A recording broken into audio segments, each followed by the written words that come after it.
दिल्ली का एक ऐसा घर जिसे देखकर ही लोगों की रूह कांप जाती है।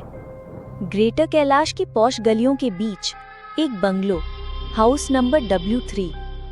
दिन में भी ये घर सुनसान और भयानक लगता है, और रात को इसके अंदर से आती है ऐसी चीखने की गूंज जो आज भी पड़ोसियों के कान फाड़ देती है। ये कोई अफवाह नहीं, ये है दिल्ली की एक सच्ची घटना।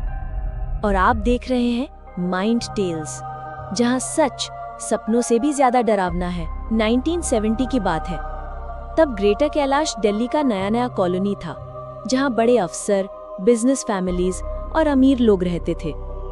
हाउस नंबर W3 में एक माँ और बेटी रहती थी। शुरुआत में सब नॉर्मल था, पर कुछ महीने बाद लोगों को लगने लगा कि इस घर में कुछ तो गड़बड़ है।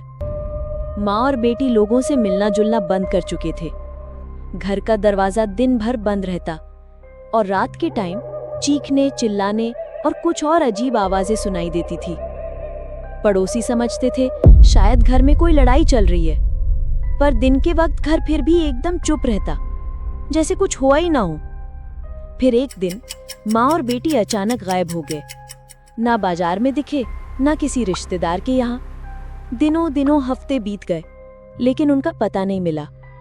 और तभी पूरे कॉलोनी ने महसूस किया कि W3 के अंदर से एक सड़ी हुई लाश की स्मेल आ रही थी। बदबू इतनी तेज थी कि लोगों ने तुरंत पुलिस को फोन किया। जब दिल्ली पुलिस रात के अंधेरे में टॉर्च लेकर घर के अंदर घुसी तो उनके होश उड़ गए। घर के अंदर सब सामान वैसा का वैसा पड़ा था। टेबल पर बर्तन रखे थे, बिस्तर पर चादर भी थी। लगता था जैसे घर में कोई अभी भी रहता हो।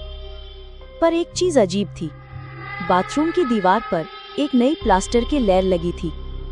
दीवार का रंग बाकी घर से मैच नहीं करता था और सीमेंट अभी भी नया था।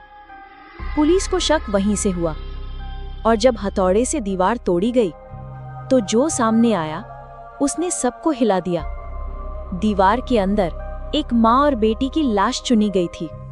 सो जिंदा या आधा जिंदा दीवार के अंदर दबा दिया गया हो और उसकी चीखें रात भर कॉलोनी के लोग सुनते रहे हों। लाशें निकलने के बाद भी मिस्ट्री वहीं की वहीं रही। किसने मारा, क्यों मारा, माँ और बेटी की मौत का असली राज क्या था? ये सवाल आज भी अनसॉल्व्ड है। और सबसे खौफनाक बात, लाश निकलने के बाद भी लोगों ने कहा कि इस घर से रात के वक्त चीखने की आवाज आती है, जैसे वो माँ और बेटी आज भी इंसाफ मांग रही हो। आज भी जब कोई इस घर के पास से गुजरता है तो उसकी रूह कांप जाती है। लोग कहते हैं इस घर की खिड़कियों से रात के वक्त एक औरत और एक लड़की की परछाई दिखाई देती है, और कभी-कभी दरवाजा अपने आप हिलने लगता है। तो दोस्तों, सोचो, एक घर जहाँ के बाथरूम के दीवार के अंदर मौत छुपी हो, आपके सामने अगर ऐसा घर आए तो क्या आप उसके अंदर कदम रखने की हिम्मत करोगे? ये थी दिल्ली के ग्रेटर कैलाश के हाउस नंबर W3 की कहानी, और आप देख रहे थे माइंड टेल्स, जहां सच सपनों से भी ज्यादा डरावना है। लाइक करो, कमेंट में अपनी राय लिखो और सब्सक्राइब करना ना भूलो, क्योंकि आगे ऐसी कहानियां और भी डरावनी होने वाली हैं।